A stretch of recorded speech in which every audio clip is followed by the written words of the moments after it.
right, welcome in to the Pharmacist and the Photog Games, Grooves, and Grub. I am the Pharmacist, Dion Spencer, alongside the Photog, Steve Moss. And, man, we've got, I was making some notes today. We got a laundry list of things we want to ramble on about. So we're going to jump right in, and I thought we'd start, you want to start with UK football or UK basketball? Take your pick. Let's go ahead and get football out of the way since I feel like it's going to be a little bit before we get really going in football season. So let's talk about what we got to talk about there. SEC Media Days. Mark Stoops and three of his players headed to Atlanta last week, met the media. The big takeaway is not a lot of people in the South are convinced that they're going to do any better than what they did last year when they won 4 games, which was the least he's won, I guess, since his first season. Yeah. Sure. And they were picked 15th, which, if memory serves, is about the lowest they've been picked. Yeah, of course, we've added Oklahoma and Texas to the league. Right.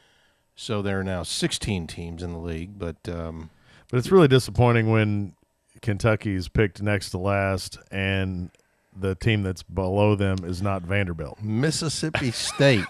That's kind of surprising. Only Mississippi State got fewer votes and it was a poll by the media, so we're not that smart. I'll be the first one to admit. But nonetheless, motivated Mark Stoops. That doesn't seem to impress anybody. No. And he doesn't like the motivation thing. Yeah. He doesn't like it at all. He said, I'll play along with the media. They're going to have their fun and take their shots. I mean, did they not see the meme? The bourbon drinking, mean, angry looking? Yeah, I mean, come on. I don't know if he's a smoker intimidating, but anyway. Yeah, that's my takeaway. They had one player get voted onto one of the All-SEC teams, and guess who it was? Yeah, the punter who has a 0 rating in the college football the toughness 26 scale. Yeah. So Aiden LaRosse. He was picked third team preseason All SEC. So that I thought the irony there was kind of funny that I thought it was funny. Considered to be not tough, at least by the people in the video game industry, and maybe that publicity helped him a little bit with when voters are going, who are we going to put on the third team? How about this kid from Kentucky? Yeah. And like you said, Stoops saying he's not a big fan of the motivated Mark Stoops thing, and they were saying a lot of people were asking him questions about him laying low this summer, and he said, I don't know what you guys are talking about. I have not done anything different. That's not true. Yeah. And I like Mark, and I will tell him to his face. But they have purposely not tried to make any headlines. Yeah. And I get it. Look, he's on the hot seat. Vegas came out yesterday. He's 20-1 now in terms of Division I football coaches. He's 20-1 in Vegas odds to be fired before next season. Yeah, I saw some random article today, some talking heads, that one guy had him the number 2 guy in the SEC for the hottest seat. Yeah, Sam Pittman from Arkansas is definitely a guy who would probably be the first one fired, unless Arkansas has some remarkable season. But Mark Stoops is definitely on the hot seat. And then we find out through a basketball story, and this will tie us into UK basketball, but there's a story by CBS Sports and Matt Norlander that says that Kentucky is on the verge of allocating 45% of their revenue share to basketball. Right. And that's been debated pretty hotly the last 3 days now. Yeah. And several people have come out and said that's just not true. Which is the equivalent of $9.2 million, would put them so far ahead of everybody else, because especially in the Southeastern Conference, but because it seems like the going rate, if you listen to the idiot media who voted Kentucky 15th, the going rate in the Southeastern Conference would be that football in this league is going to command at least 13-14 million. At least. Basketball, by all accounts, is going to be around $3 to $4 million. So if that number is right, 45% of $20.5 million is the something. 9.2. Yeah. You figure that Kentucky will spend $2 to $3 million on all the other sports, which leaves Mark Stoops in football with whatever's left, which would be probably about $11 to $10 million, which is going to be significantly less than what everybody else in the league is going to be spending. But then word comes out yesterday that there was a ruling connected with the House versus NCAA that collectives now are back in the mix. So, and if you read this story by Matt Norlander, there are coaches that he interviewed who remain nameless, who said they don't think anybody is going to adhere to the rules. They're all going to cheat when it comes to the money because, they're all going to be basically paying for players at the highest level at the highest price. Yeah, it's the same free-for-all that it's always been. It's just now that the players are actually getting something out of it. I mean, but let's just say we've just elevated the playing field, I guess. It's been going on forever. And this is a dicey situation for a Mitch Barnhart because football pays the bills for all the other sports. Because contrary to what people believe, UK football, even though it's not the king, right, it brings in more revenue than the basketball team. Yeah, basketball can handle itself to some degree, but football definitely pays for all the other sports. So it's a dicey situation for Mitch. He's got to get it right. And I'm sure, it's a fluid situation where the first year, he's probably going to have to make some adjustments and come back the second year and go, you know what, we need more money allocated over here. So it's going to be interesting to see what happens. Well, and, just looking at, like you said, it was the media deciding their rankings and everything. But if you're looking at the media rankings, Kentucky is fortunate enough to get 6 of the top 10 on their schedule this season.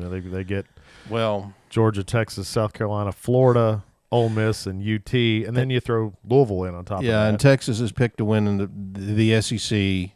They're also a favorite to win the national championship, and they get them in Lexington. So that'll be fun for Kentucky fans, and it'll be fun because I've never seen Texas live. That'll be fun for me. But you might need an intern that day. Yeah, okay. I'll see what I can do. But yeah, it's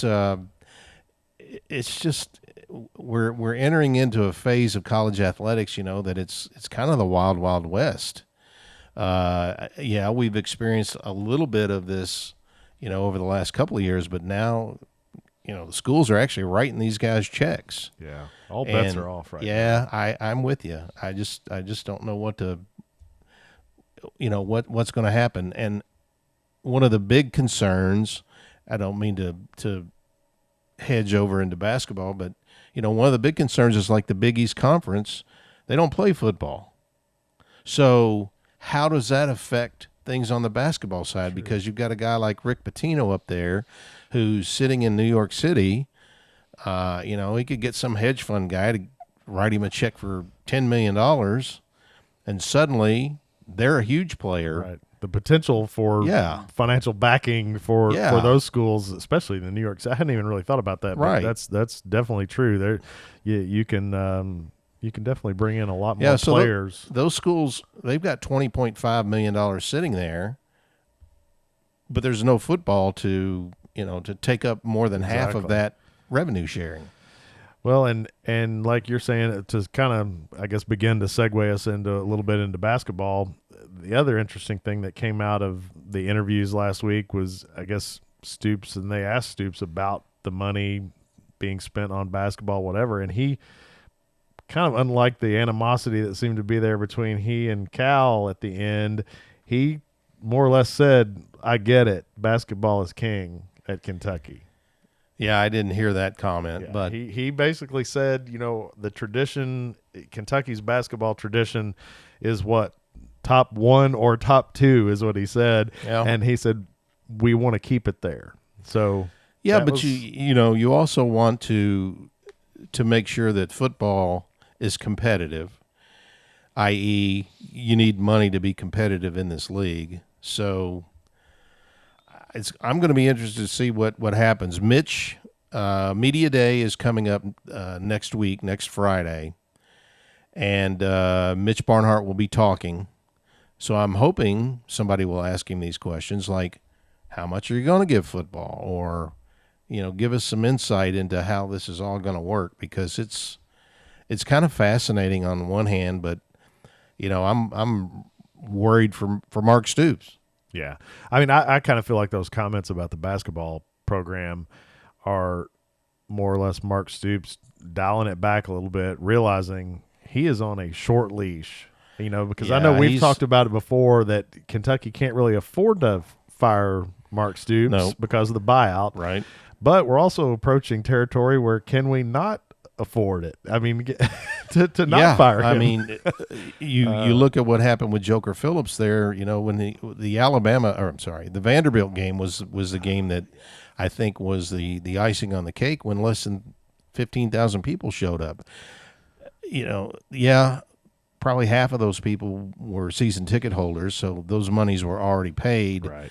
But it's just such a bad look, and plus, those are coach killing situations. Yeah, I don't think Mark Stoops has reached that point, but I know there is a very vocal part of the fan base that is like, you know what, we're tired of it. Yeah, no doubt. Unfortunately.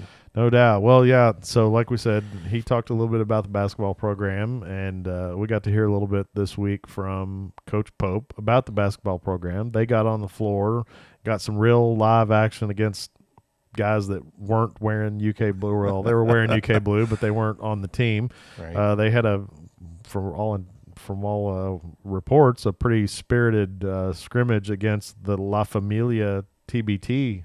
They won the first one. Yeah. The current Wildcats won the first one. Yeah. They got beat the second time because I think La Familia finally was like, you know what, we can't go out here and let these young pups embarrass us. Yeah. But yeah, to your point, Pope talked for about 35 minutes, and he had a lot to say. Thinks they have a very dynamic backcourt, and I think a lot of people were worried when he didn't sign another point guard or what would be perceived as a backup point guard, and he basically said that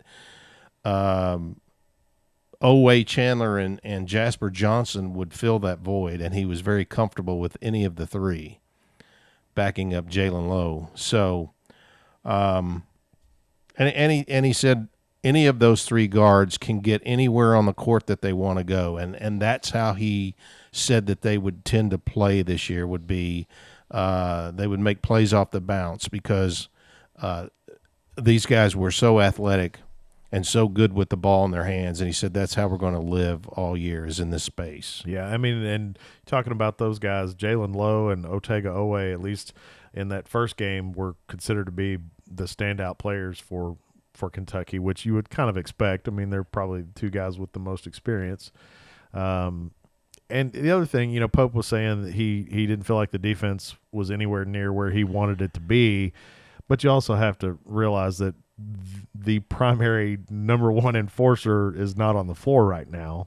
You have to think that Quaintance is going to be, one of the keys to that defensive line. But even still, you don't want Jaden Quaintance to be the end all be all, because that means that guys are getting beat out up front, which is what happened a lot last year. And I was the one who was, barking that Mark Pope needs a defensive coordinator, because he didn't have great defenses when he was at BYU, and his defense last year wasn't great. But given that he's got a little more athleticism, maybe these guys can stay in front of some dudes this year. He did say, as you mentioned, that they've got a long way to go and they're not game ready defensively. And he said their defensive field goal percentage must improve. In other words, they've got to start holding teams to a lower field goal percentage. And he said they're willing to blow up practice now if they don't give 100% on defense. And he said they've already stopped practice some already this year just to get a point across. Yeah, I'm not sure to what extent like official stats were kept. I'm sure the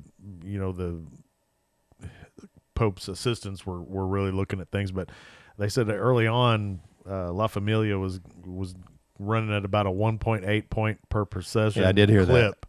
So that's not what he wants. He obviously That's wants a lot that. of He wants points. that cut down, especially on a team that likes to get up quick shots themselves. In Kentucky, you got to think, well, if we're not hitting, that's going to give the other team that many more opportunities. So if they're scoring on most of those opportunities, then yeah, that's not a good thing. Coach Pope also gave a brief update on, I guess, the last guy who is not on campus at this point, which is Andrea Jelovich from Europe. And I didn't really understand what his situation was, but apparently he's been still taking classes over there. Said they just got the transcripts. So hopefully that'll get him. But then there's still like some hurdles and legalities and I guess rules. Yeah, because international students, I think they have to have a baseline class work situation when they get here. So it sounded like he needed to be in summer school. Yeah. So he's missed that part of it. I don't know how you advance him past that so that he's eligible, but things have a way of working out. Yeah, go back in my day when they somehow managed to get Rodney Dent eligible when he hadn't been eligible at a dozen schools. Yeah. Before that. But I think we'll be all right. I think Jelovich will get. I think he'll get cleared. But. He did call out a couple more guys that I would mention. He said Cam Williams is better than he expected, and the guy gives 100% at everything he does. And he said that he just does everything you ask. And I don't know if you saw it, but next year's some of the mock drafts, he's already been projected as a top 10 pick. Wow. Which is pretty crazy.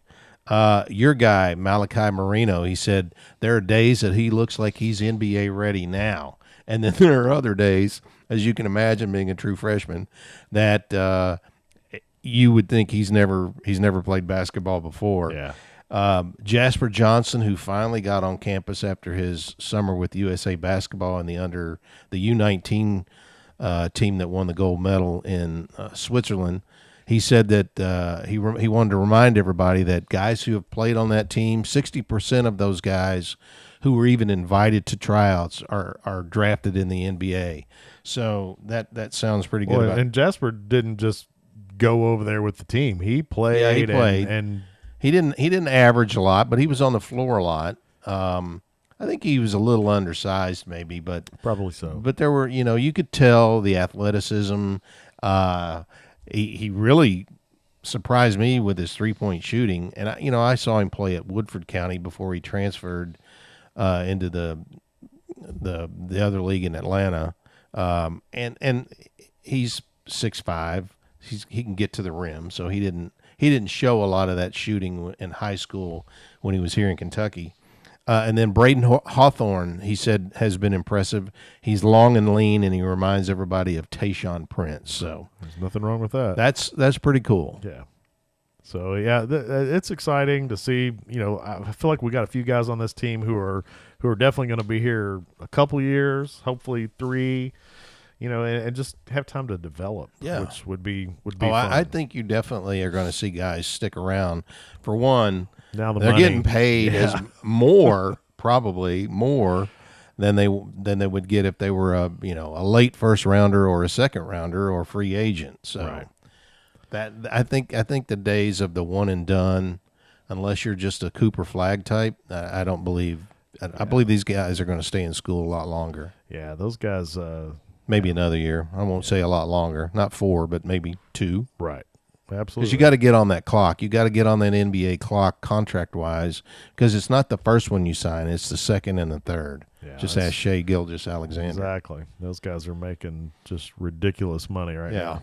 So sticking with basketball, we're speaking of the scrimmage, the basketball tournament, TBT, La Familia, after Louisville got knocked out. I was kind of pumped thinking, okay, we may be in good shape, but I didn't watch the first game that they blew out somebody. I don't know who that was. And then the second game, I watched a pretty good chunk of that, and you and I went back and forth via text about the fact that they just didn't have when you didn't have Willie Cauley-Stein in there, you didn't have a lot of rebounds. Yeah, I didn't like the way this team was constructed, and that's no shot at Twanny Beckham or Sean Woods, the coach. Twanny Beckham played at Kentucky, the general manager. they didn't have any wide bodies like they had last year. I didn't think they had a lot of rebounding, a lot of perimeter guys, which is fine. They still had 6 or 7 dudes that played in the NBA, which I think was most in the TBT. Right. But yeah, War Ready, which is the Auburn alumni team, had a couple of VKU guys on that team one who played at Auburn. They just I hate using the word out physicaled or outside, but they had the Kentucky guys on the in a size advantage, and I thought had it not been for some timely 3-point shooting from Archie Goodwin and Deron Lamb and some guys like that, Kentucky. I keep saying Kentucky. Yeah. La Familia. Yeah. They probably would have gone out in that game against War Ready. Yeah. But somehow hit a shot at the end there, the Elam ending. Which, do you like that or not? I hate that. I don't like it I either. hate it. There's way too many like game winners for me.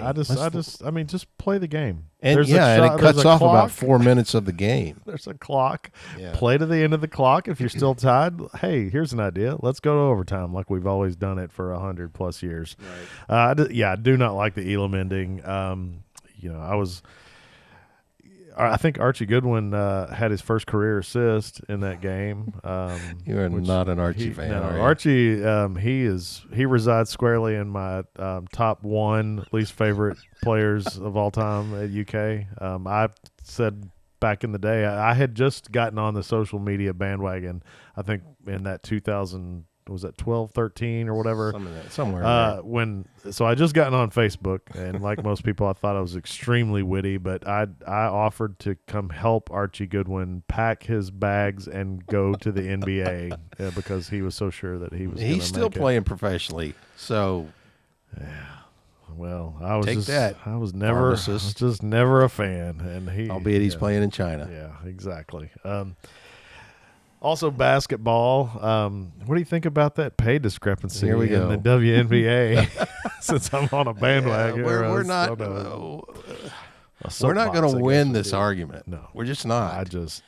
I will go on the record and say I am not a fan of the WNBA. Right. I'm not. I'm just not. It's not fun to watch. I think Caitlin Clark has done wonders for that league, and therein lies the problem. Yeah. Am I wrong? No, absolutely not. I completely agree. I mean, I thought about this the last couple of days, and I've watched a little or tried to watch. I can usually stick with it for about a quarter. I could pick out 3 players in the WNBA. I only know one. I could name 3 players in a lineup. I'm glad you can name those 3. would be Brittany Griner. Okay, I forgot about her. I could pick out, obviously, Caitlin Clark, and I could pick out Angel Reese. I can pick out Sophie Cunningham.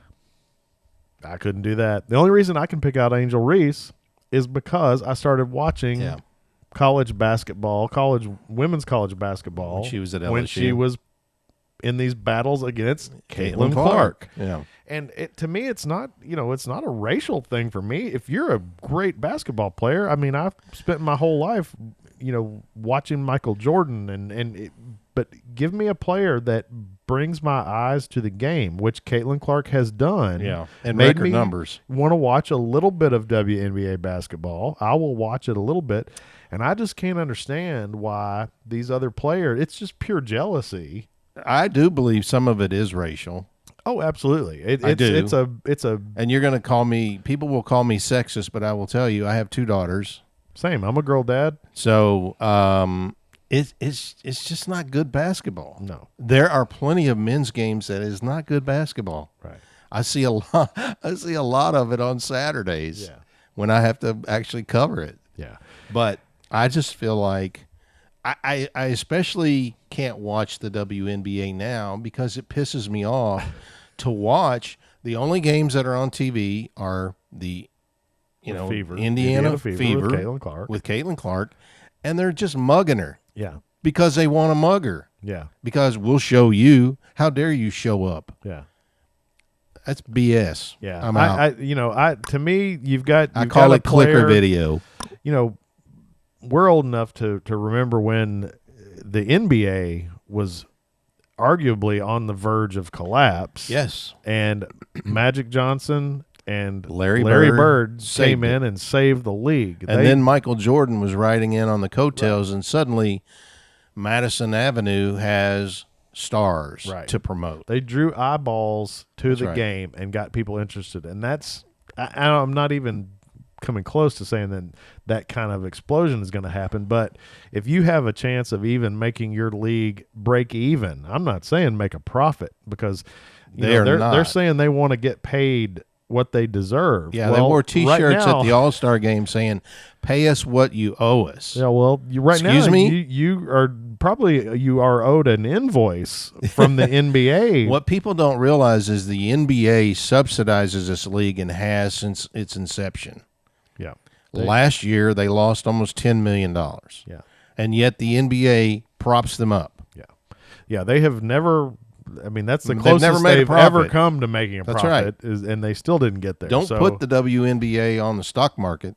Yeah. Because there ain't a soul going to buy it. Nobody's going to buy it. I just – and like I said to you in a text this week, if I'm the – and I don't know – I'm not saying bend the rules for her, but – if I'm the commissioner of the WNBA, we got to have a come to Jesus meeting about how Caitlin Clark is treated, because you don't have to like her if you're another player in the WNBA, but you've got to be smart enough to understand what she can bring to your league, checkbook, what she can bring to your paycheck. That's right. So, yeah, I could go on and on about why this is just so ridiculous, but. And even after the All-Star Game, which I did not watch, by the way, didn't either. I saw some clips and some reels. You've got people showing up in the post-game situation, and they're just bashing her. Yeah. They didn't even have to say her name.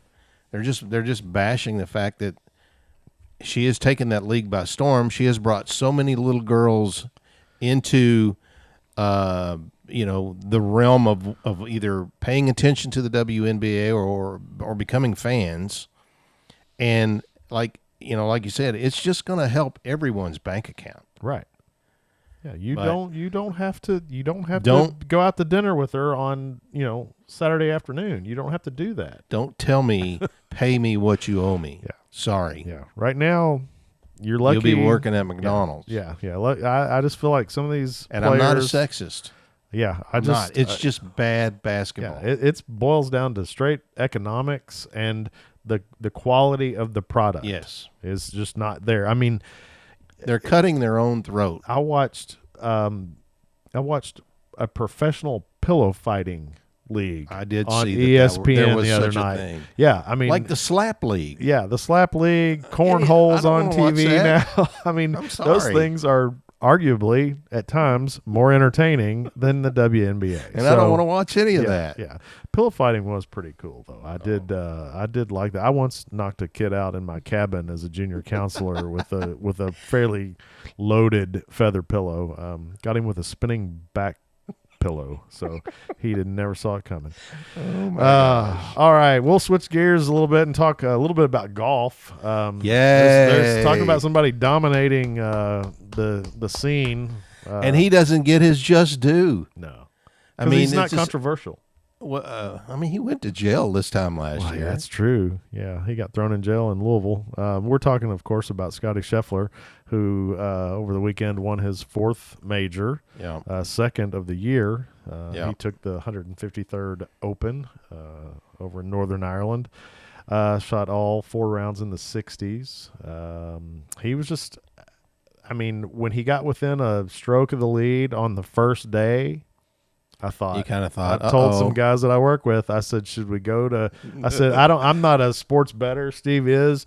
He would know. I didn't bet on day one. I started asking the guys that I work with who are sports bettors. I said, can we go right now to FanDuel or whatever and go ahead and bet Scottie? You wouldn't have gotten this? good odds on it. Everybody's betting on Scottie. Yeah, especially when he gets, within sniffing distance. He's the number one ranked player in the world for a reason. But the interesting thing that I thought, so this was this Open win was his 10th in a row where he's been the 54-hole leader. Yes. So for the 10th straight tournament now, he's been the 54-hole Which leader. is a lot. And but to put it in perspective, yes. He trails. He only has to do that 27 more times to tie Tiger Woods. Yeah. So that just goes to show you, people want to, it's the same debate with LeBron and Michael Jordan. Who's the greatest? There's a difference in like killer instinct. Now, I'm not saying Scottie doesn't have a killer instinct, because he appears to have that.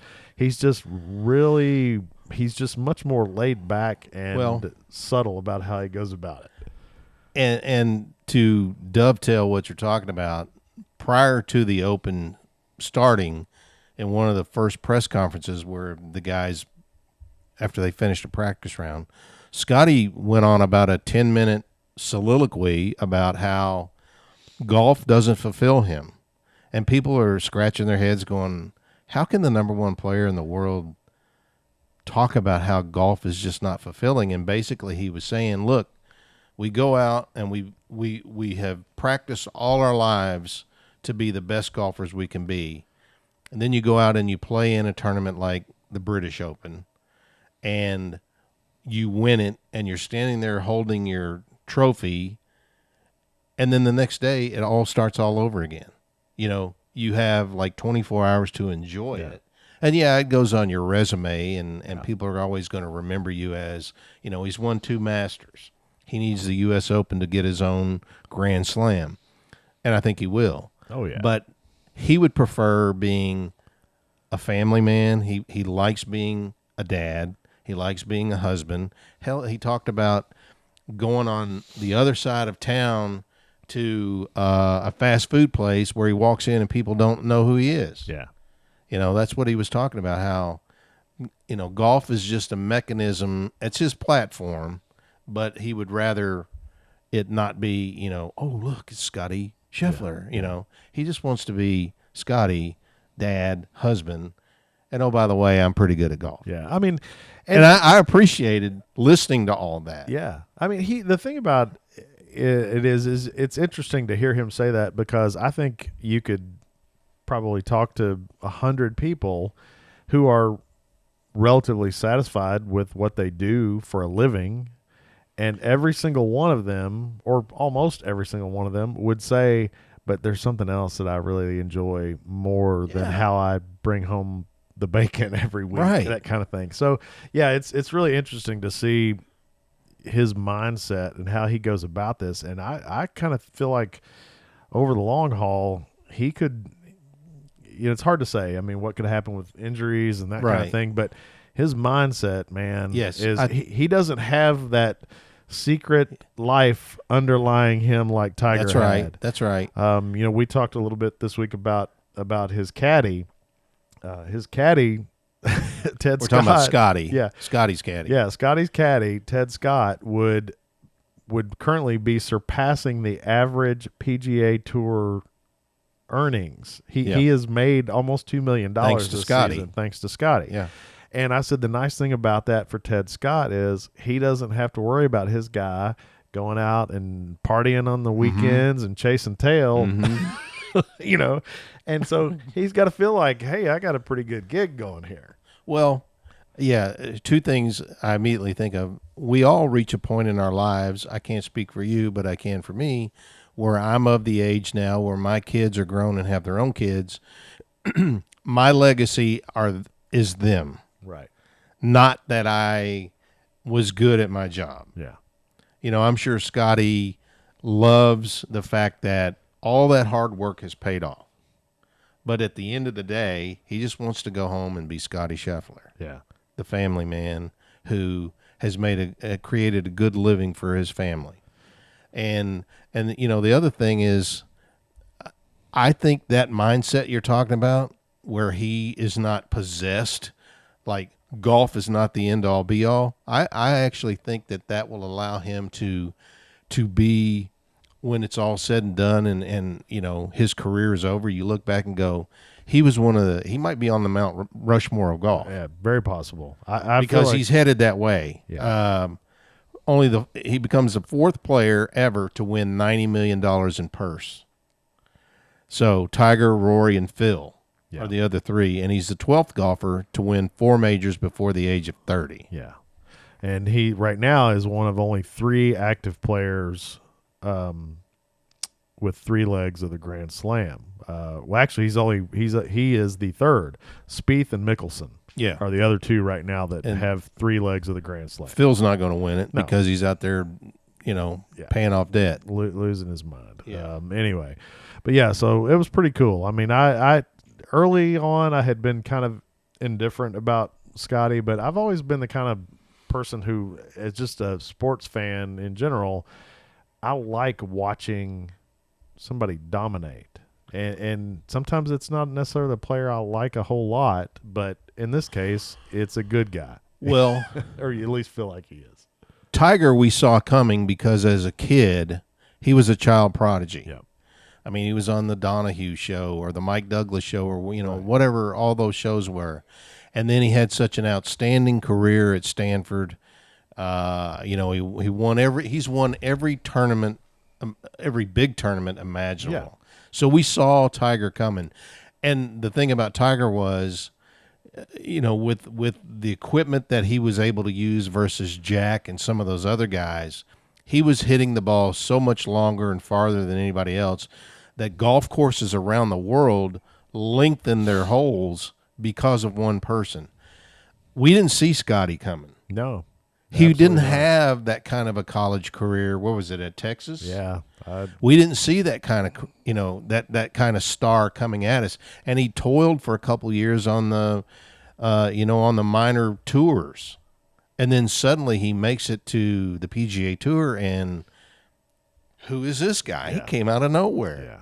And it helps that Tiger was on the serious decline, and Scottie suddenly, became this meteor. Yeah, he's fun to watch. That's He for is. sure. He's very I good. guess we've got, with the end of September, we've got the Ryder Cup coming up. And he's already made that team. Is it Bethpage, I think, New York? I know it's in New York. Black. Yeah. So that'll be a whole lot of fun. I'm not crazy about what looks like to be the makeup of our team right now. I don't know. There a lot could happen between now and then as far as the shuffling of the team. I think the captain should have a lot more say in. Yeah, there's because I know they're being politically correct. There are a few guys right now who are kind of locked into a spot, really. Yeah. Who I'm kind of like, your I don't guy know. DeChambeau. And I almost, and as much as I am not a fan of Bryson DeChambeau, I would almost rather have him there than JJ Spawn. Yeah, because I feel like at least Bryson is battle tested. He knows how to go out and win in the face of some pretty serious competition. The stage is not too big for him. And for a who guy knows? like him. JJ Spawn could come out there and just blow us away. I don't know, but it worries me that we've got a handful of guys like JJ Spawn that I'm kind of like, I'm not crazy about. Anyway, we'll see where that goes. But yeah, I think Scheffler will be, Mr. Rock Solid. I would hope. And just to touch on golf, to finish golf off, the ISCO was here last week, and our guy Josh Teeter didn't have the greatest week. He started out pretty well. Yeah, played well first day, and then it just didn't happen for him. Finished 40th, tied for 40th, made $16,500. Well, and so that's not bad. I'll be the first to stand here and eat my words, because I said that they would, having seen that course, I said they would shoot 30 under. -10. And, after day one, when somebody shot 9 or 10 under on day one, I said, here you go. This is what's going to happen. Right. And I don't know if a lack of rain or I think they let the greens dry out. And the greens are tiny over there. So I think a combination of those things. But yeah, so 10 under ended up being the winning score, which was and former UK golfer JB Holmes didn't make the cut. And I had said that I read somewhere that in an interview he said my game is coming around. So I don't think it's come around far enough yet.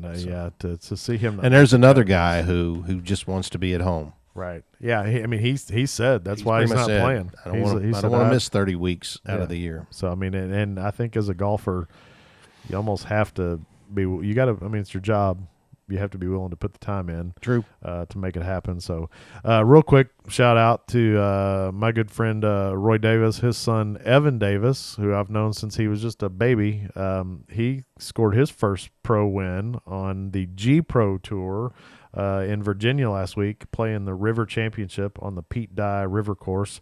And we're talking about the ISCO in Louisville being played on a course that was barely 7,000 yards.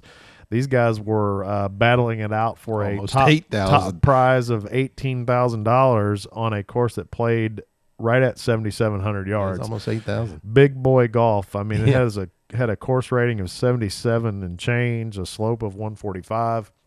And if you're a golfer, you know the higher those two numbers get, the more difficult those golf courses are. But yeah, Evan played really well.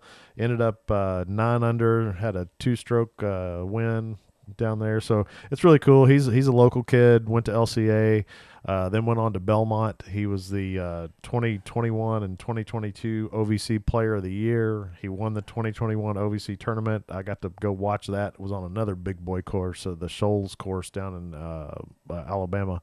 Can't think of it's part of the Robert Trent Jones Trail. But yeah, it was a big one. But 2-time NCAA regional qualifier. But I can't say enough good things. Much in the same vein as Scottie Scheffler, just being a quality human being. Mm-hmm. Evan is that, and I can only hope he gets on a little hot streak and maybe make some inroads on like the Corn Ferry and just that's the thing about golf, man. You got to get hot at the right time, get a few people to get some eyes on you, then you get a couple of sponsor exemptions and that kind of thing, and get to play in some events that otherwise you might not make it into. And hope that you get hot and can keep it going. So congratulations to Evan Davis from Lexington, and hopefully he'll keep it up. But what else we got in sports? Baseball, Major League Baseball. Yeah. I am ticked off because of how the All-Star Game ended. Was it penalty kicks, right? Yeah, it was penalty kicks for baseball. They had a home run swing off, and the thing of it is, the best home run hitters in the world weren't even involved. Because guys like Aaron Judge and some other ones, once they're lifted out of the game, they're free to leave. Yeah. What the hell? Yeah. I didn't watch it. I watched a little bit of the home run derby, which also doesn't include the best home run hitters. And I'm okay with that. Yeah. I'm okay with that. I mean, you've been swinging for fences, up to this point for 3 months. So I'm okay to have one day off. But yeah, so they go into that last inning tied. They go extras, and what do? They roll an L screen out there with a coach who's throwing BP, and we're taking swings. I'm like, this is BS. Yeah, I'm Kyle glad. Schwarber hits 3, and they go down as official. I thought I read somewhere that they go down as officially as home runs in the game. Yeah.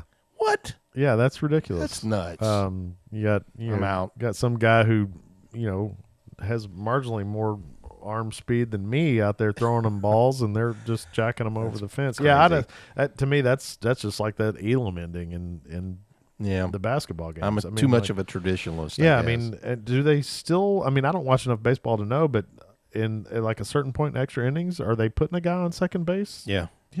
That's absurd. Yeah, that's absolutely ridiculous. I want to see the 19-inning game. When you've got the third string catcher coming in, lobbing 40-mile-an-hour, ephus balls. Yeah, that's what I want to see. That's how I want to see the game end. And well, to Major League Baseball's credit, they did have one heck of a tribute to Hank Aaron.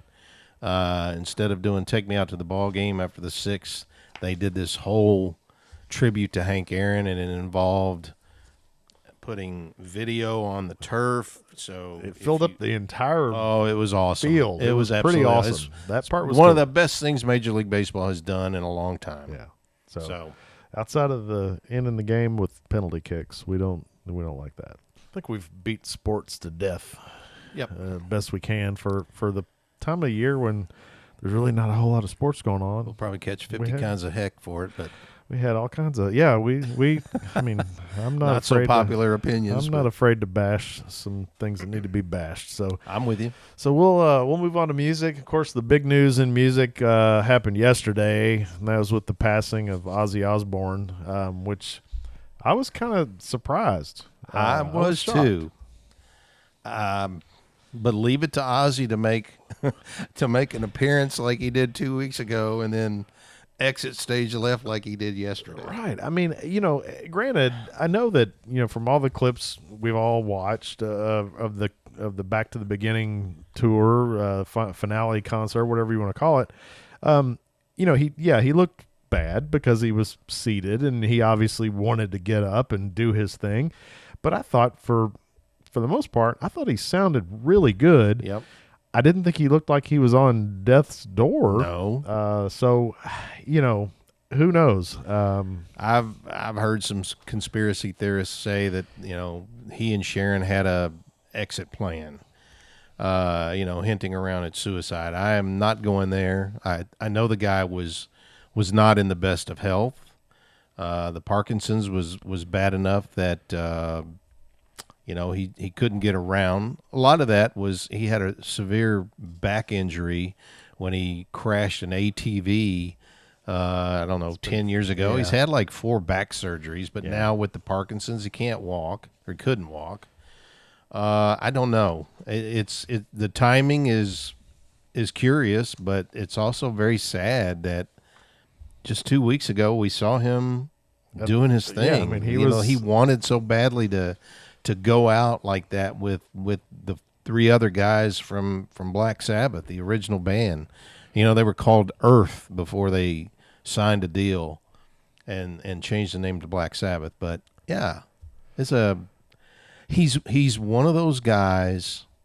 He's an icon. Right. It's hard to say that people adored him, but he's just he's a kind of a curiosity in the sense that, he had this rough and tumble early years with Black Sabbath. He got fired from the band because of his drug use. He's probably better known because of his drug use than anything else. Yeah. But then he found a second life with going out on tour by himself. He did the reality shows. He was a pitch man, for goodness sake. Yeah. He did, endorsements, commercials on TV. Well, and just the guy's made almost $300 million. Yeah, in the last 24 hours, you've got all these people coming out, and I had always heard too. They said you've got Ozzy, the stage persona, and then you've got the Ozzy who you would see outside of the performance realm, and to a person, they all say you couldn't have met a more gentlemanly person than Ozzy Osbourne, which is just it's diametrically opposed as far as what you think about somebody. But artists saying he would always ask about my family, he would always ask how I was doing and things like that. Wasn't concerned about himself, but instead genuinely wanted to know how you were doing, that kind of thing. That seems to be a underlying theme from what I'm reading anyway. Well, I texted you earlier today because I remembered that Ozzy, he had 2 reality shows. One was the Osbournes with he and Sharon and the 2 kids. Yeah. He's got 6 kids, Not all of them chose to participate in the reality show. But Jack and Kelly were on the show. Then he also had Ozzy and Jack's Detour, which I thought was very clever. Yeah. Where they rode around in a Winnebago, basically, touring the country and shooting a show. I remembered from that show that they made a stop in Kentucky. Specifically, they went to Transylvania University, Transy, because Transy has a medical and science museum that is full of oddities. Yeah. And Jack even said on the show, because I dialed it up, I had to dig around and find it, but Jack even said this is the kind of stuff that would interest Dad. And it was just some bizarre stuff. But my point to bringing all this up was you see a side of Ozzy that you don't see with the rock star. You know what I mean? The interaction with his kids and his grandkids and stuff like that. So to your point, yeah, I mean, the guy was a living, breathing human being outside of being, this stage persona. of somebody who allegedly bit the head off a bat. Which is probably why he wanted to stop at Transylvania University because they do have a bat as their logo.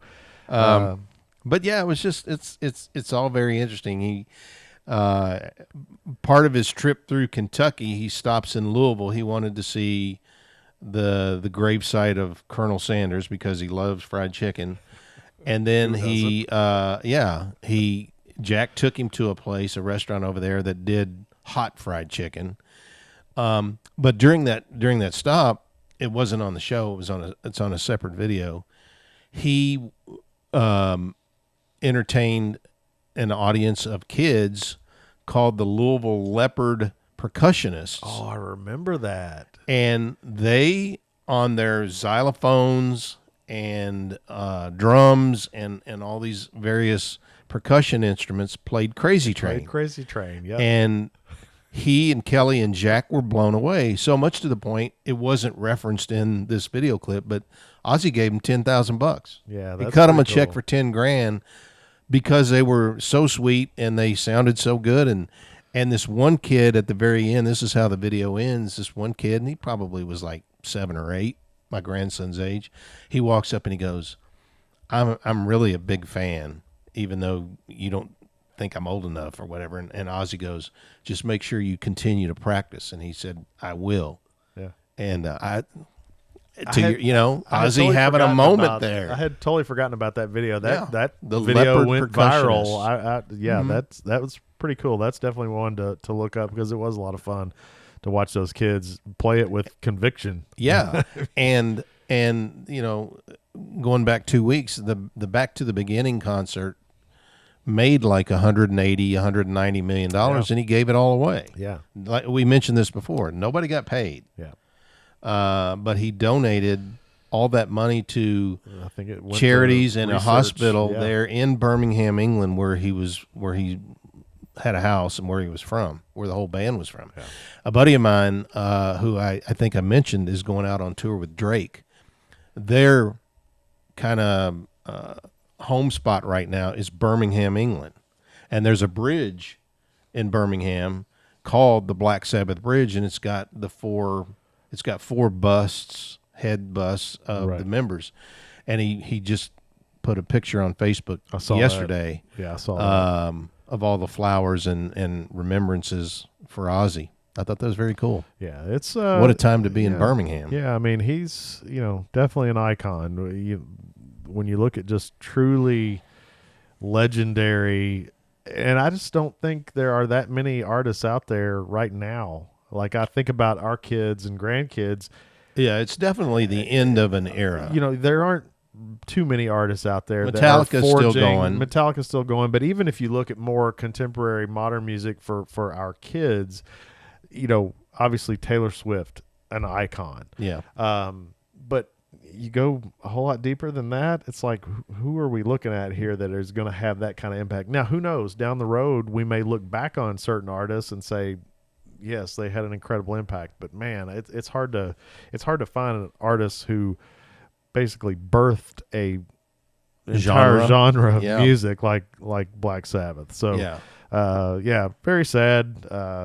But I'm sure the other interesting thing, and I thought about after this, was that like with Prince, Prince reportedly had a vault in his house that had depending on the things you read, they're about to put one out. As many as 8,000 unreleased tracks. They're about to put one new one out. I feel pretty confident that Ozzy didn't have 8,000 unreleased tracks. But his estate and Sharon, they'll probably release a bunch of fancy box sets and things like that coming up. I think they got married in like 1984.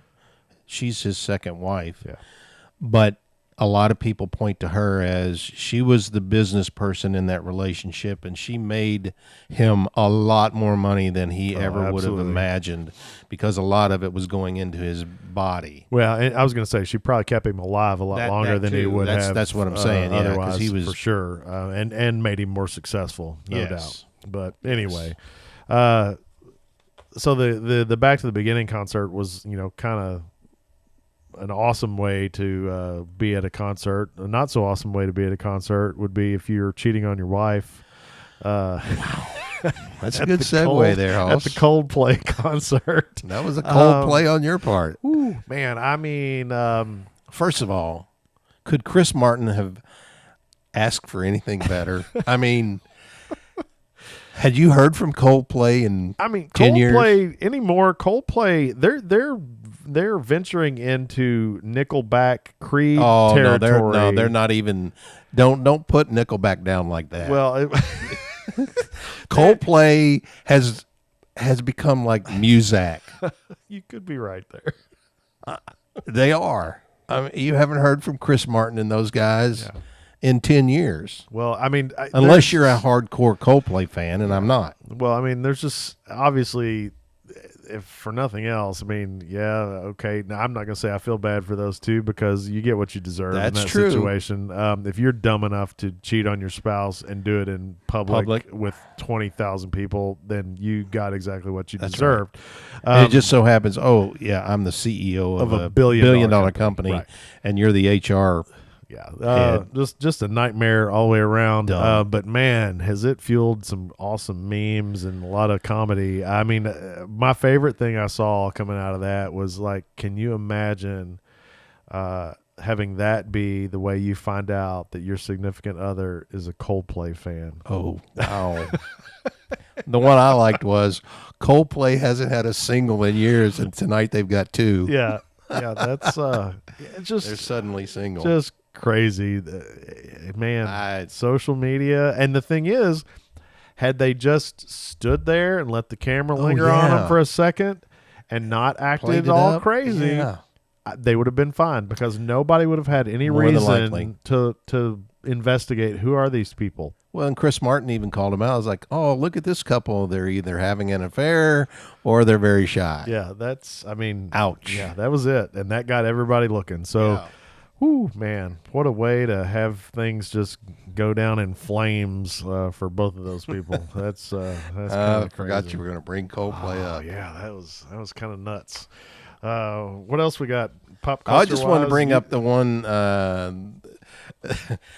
Let me ask you: do you believe in ghosts or any of that stuff? Man, it's kind of weird. I don't know that I would say definitely yes, but I'll tell a little story. When my wife and I had our first house in Lexington, we were startled awake one night back in the day, we had boom boxes. Mm-hmm. Had a boom box. In this house, we hadn't been in it very long, and we were in the process of doing a lot of remodeling. And one particular bedroom adjacent to our master, we were getting it ready to be a nursery. And in the process of painting and stuff, I had gone in there and plugged in my boom box so that I could listen to some music while I was doing it. Well, fast forward to later that night, we get awakened by just ridiculously loud music coming out of said boombox. And so I get up and go in there. Boombox is unplugged. Oh! Boombox does not have batteries. Are you kidding me? Not kidding.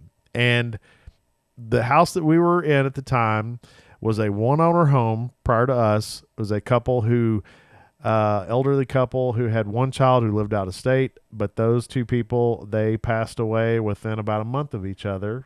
And I still don't know for sure if they passed away in the house, but yes, boombox playing music. What was the music it was playing? I can't even remember because if it was like music that would be akin to them, that would have definitely been crazy. But yeah, so that's my wife and I both have always been unable to explain that.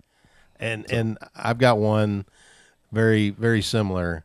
So my mother was ill, and we knew that we were going to be losing her. And she has a large family with a bunch of brothers and sisters, and we were waiting on one brother to drive in from Florida. And why he drove, I don't know, but he did.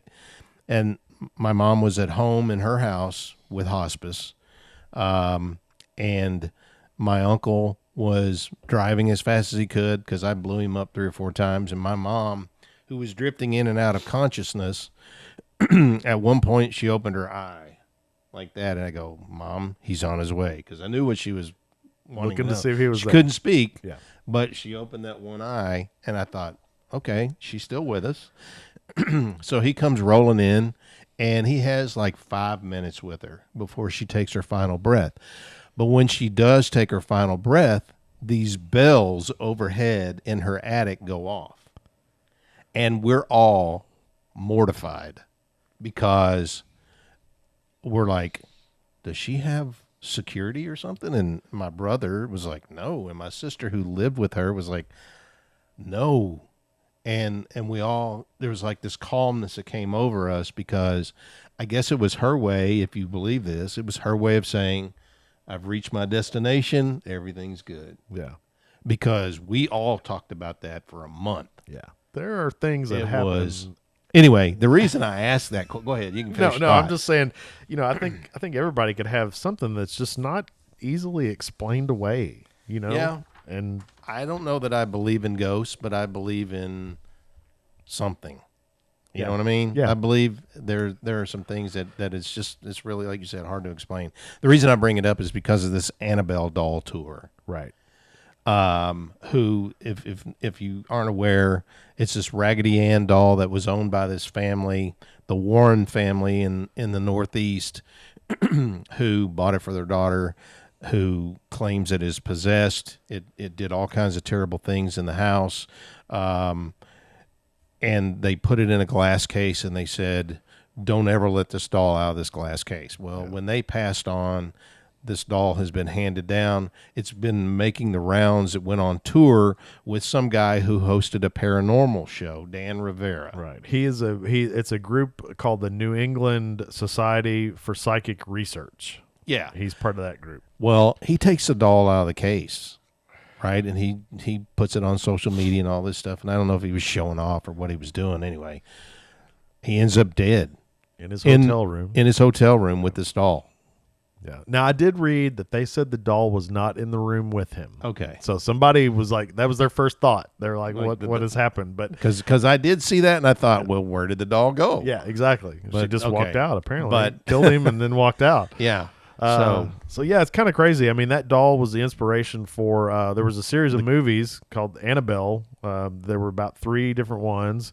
And then it was also the inspiration for The Conjuring. Mm-hmm. And now, granted, because of trademark issues, they couldn't make the doll look like Raggedy Ann. So they definitely made it more sinister looking. Very much scary. But anyway, if you'd like to see the Annabelle doll, and you're in our neck of the woods in October 17th through the 19th at Lexington Scarefest. Are you serious? The Annabelle doll will be there. She's already killed one person. Tour. So yeah, if you'd like the chance to piss her off and get yourself unalived, yeah, you could do that. But yeah, it's actually going to be in Lexington. So yeah, interesting, kind of crazy. And I don't know if they'll release that dude's autopsy results or what. I mean, I'm sure curious. He's 54 years old. He probably come on now. He had a heart attack like us. I mean, that's that can happen. She probably helped him at any point. Yeah, she probably walked in and scared the crap out of him, and he had a heart attack. So anyway, so yeah, we so music wise, I went to see Beck Monday night in Cincinnati. Beck with the Cincinnati Symphony Orchestra. It's only been 23 years since I saw Beck the last time. Wow. Which at that point he was with the Flaming Lips, and I said at that point it was the best concert I'd ever seen.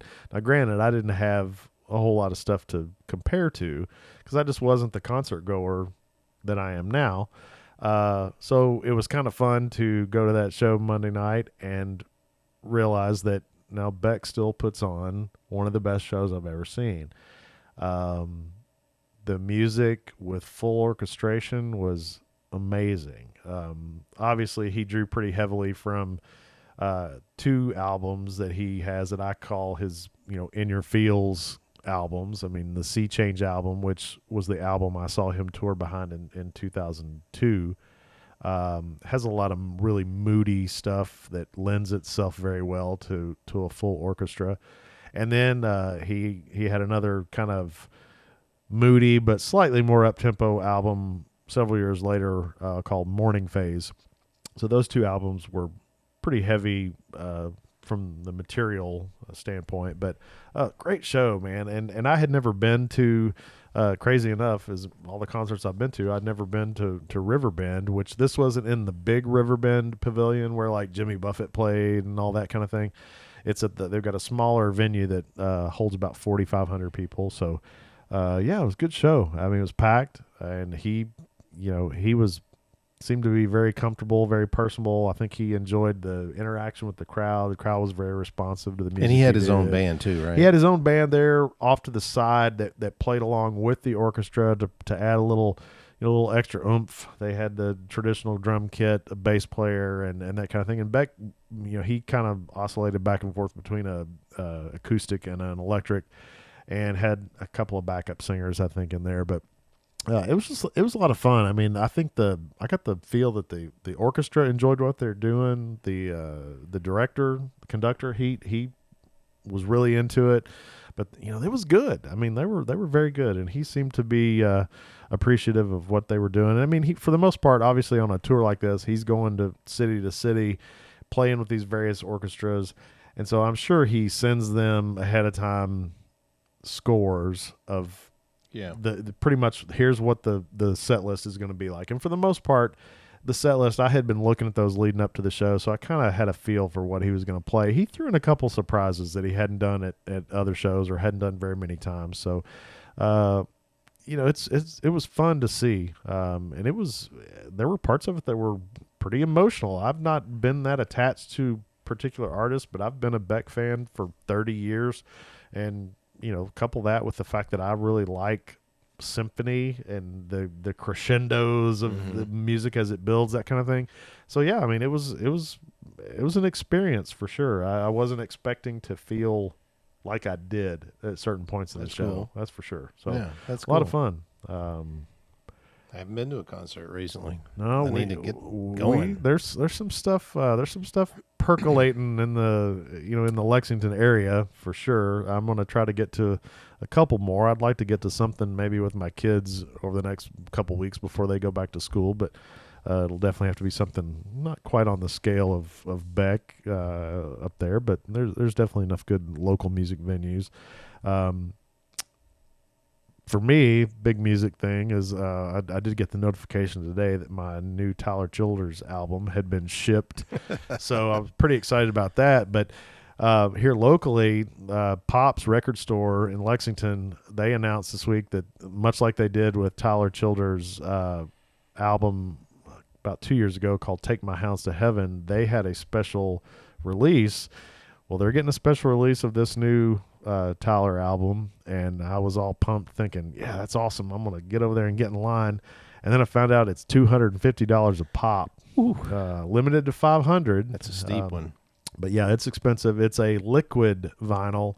So it is a clear vinyl that has actual liquid between the layers. So it's like it's like a jelly donut kind of filled.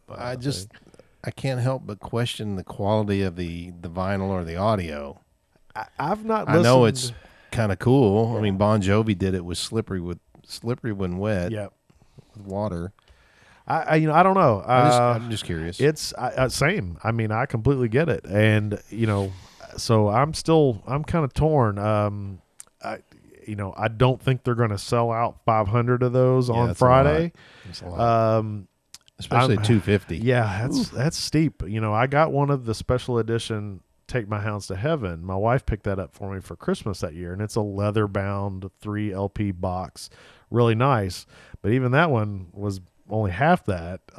So, yeah, this one, it's expensive. So I'm still debating. The way I'm looking at it is if I swing by there after work on Friday and they've still got them, I may get one. Yeah, you will. But I'm doing a record show. I'm setting up to sell at a record show in Louisville on Saturday. So I kind of got that in my back pocket. I'm like, I figure I'll make enough money, but yeah, I want to spend all my profit on one from Tyler Childers? I don't know. You want to tell everybody where you are? Where you're going to be? What's in Louisville? In Louisville, yeah. I'm going to be at the Derby City Music Expo in Louisville. It is on Plantside Drive, just outside of Hurstbourne Lane and 64 there in Louisville. So it's a pretty fun show. I've set up there a few times over the last couple of years. Always a pretty wide variety of dealers there. I'm definitely one of the smaller ones. I'll take 500 or 600 records with me. There are guys that literally roll in there with 5,000 or 6,000 and set up over multiple tables. I'll be over kind of in the corner with my one little table. But no, I mean, it's just a good way for me to get rid of some things that I've got duplicates of and all that kind of thing. And like I've said here before, support the habit a little bit.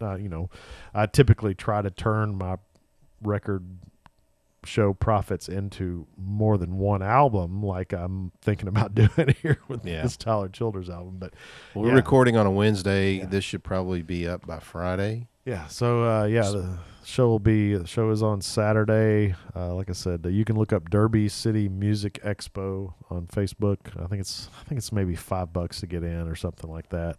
But it's a good time. There's a really wide variety of music genres represented at that show. You can get everything from sealed new release stuff to sealed vintage things. Really expensive. You can spend $1 for a record, or you can spend $300-$400 for a record. So kind of depends on what you're into.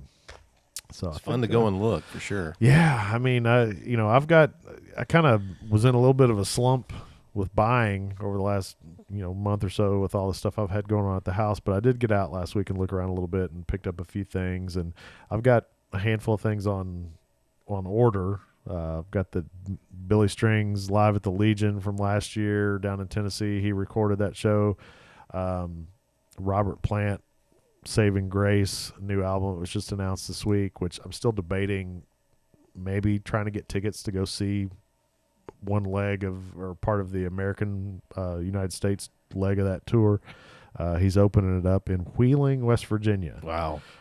Because the first place I looked at, I'm trying to think what city it was in, but tickets were $400-$500 range, and I was just like, not gonna pay that. And looked at Wheeling, West Virginia, which actually is the closest geographically to us. It's about 4.5 hours, and there are tickets there for $100-$150. So that might be potentially, and he may add some shows more doable. Yeah, and that's my other thing. It's like, I don't know that I want to pull the trigger on a show 5 hours away, and then have him turn around and say, "Oh yeah, we're going to come to Louisville." Yeah, which Robert Plant has played in Louisville several times now. He likes Louisville, so kind of keep my fingers crossed that maybe they'll do that. I did buy tickets. He's another one who's not getting any younger. Right. I'd love to see him again. I'd love to see him one more time, and not necessarily in the realm of his collaboration with Alison Krauss, even though I love her. I did buy tickets this past week to see Bela Fleck and the Flecktones. They're coming to Cincinnati up in, I think it's October, November, something like that. Anyway, but it's the first time in like 20 plus years that the original lineup has been together. And if you're a music nerd, for sure, you need to look up the Flecktones bassist, Victor Wooten. The dude is just on a different level, playing the bass. You think bass, but go watch some videos of Victor playing the bass, and you'll be convinced. But anyway, all right. What else? What else you got? Anything? I got nothing when it comes to music. I got nothing. Got any I food? bought my 8 last week. Yeah. He bought or some 2 weeks records ago. That's right, a couple weeks ago. Yeah. Did you go? I got a couple places, fun places I went to eat. Did you do anything there? Not really. Had some Galvin's. Can't go wrong. Galvin's good. Is good. Good Galvin's pub is grub. here in Georgetown. Had the Philly cheese. That's kind of my go-to there. Their Philly cheesesteak, I like it a lot. I do too. I went and watched the final round, or at least first half of the final round of the Open. I went for brunch out to Country Boy here in Georgetown and hit up the kitchen. The original. The sausage burrito they had was pretty awesome, and I was pretty excited. I'll throw up some pictures of one of my favorite beers the Country Boy has ever brewed. It's called the Ghost Goza, and the Goza is a particular old school traditional style beer from several hundred years ago in Germany. originally they were a very salty type beer. They've kind of migrated a little bit. More modern styles are lead a little bit more sour than salty. But I think Country Boy does a pretty good hybrid of the traditional Goza with the more modern Goza. But anyway, it's one of my favorite beers they've ever done. I'm probably virtually alone in that sentiment, but I was excited to see it on the board. So if you're going to drink beer with your breakfast, that was a good one to have with my sausage burrito. And then before the Beck show the other night, I naturally sought out the closest brewery to the venue, and I found one that I had been wanting to check out for a while. It's called Wandering Monsters. And the head brewer and one of the co-founders of the brewery, he has spent some time at some of the breweries in Lexington, so I kind of wanted to show them some support.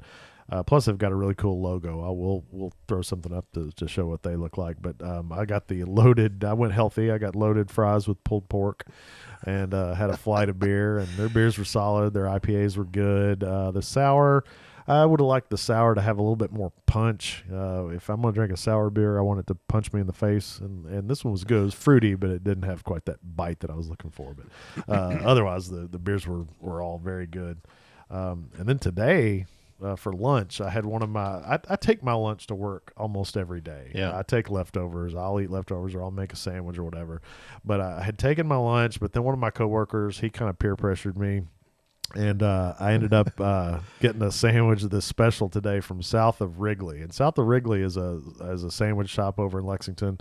And these guys do Chicago-style sandwiches unlike Hence anybody the Wrigley. else. Yeah. Yeah. And so today's special was it was called the Roast and Dollop. And it was their words, rare roast beef, horseradish, spinach fondue over with oven-dried tomatoes, marinated artichokes, and red onions. And this thing was about a foot long. It had roughly 10 pounds of roast beef on it. It should have been served with, I don't know, a package of like wet wipes or something and maybe a bib because I was eating it and I had it almost literally running down my elbows. So thankfully there weren't many people in the break room to witness the carnage that was going on there. But I will say the hype over South of Wrigley is real.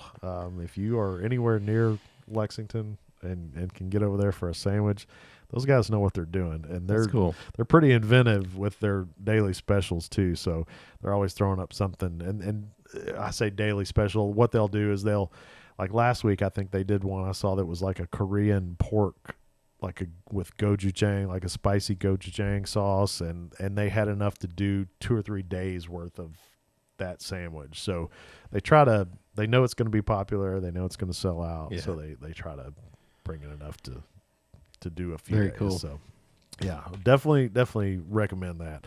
I'm kind of pumped because this weekend, Saturday, I've got Emily and I reservations at Favor Kitchen in Lexington, which is just this tiny little restaurant on the backside of a really cool arcade. That's a bar called Arcadium. But it's tough to get into this place. He only has about 18 seats, and most of those, ours included, are at the bar where you watch them cook. And, That's cool. And I'm going. I don't know. He changes his menu based on what's available, but he always has a burger and fries, and that's, I feel like I have tried all of the other best burgers in Lexington. This one's the last one to check off my list, so I don't even need a menu when I get there Saturday. I know what I'm going to order. Hopefully my wife can find something she'll eat. Otherwise, she's probably going to be kind of pissed that I took our Saturday and that's where we're going. But I don't have any doubt.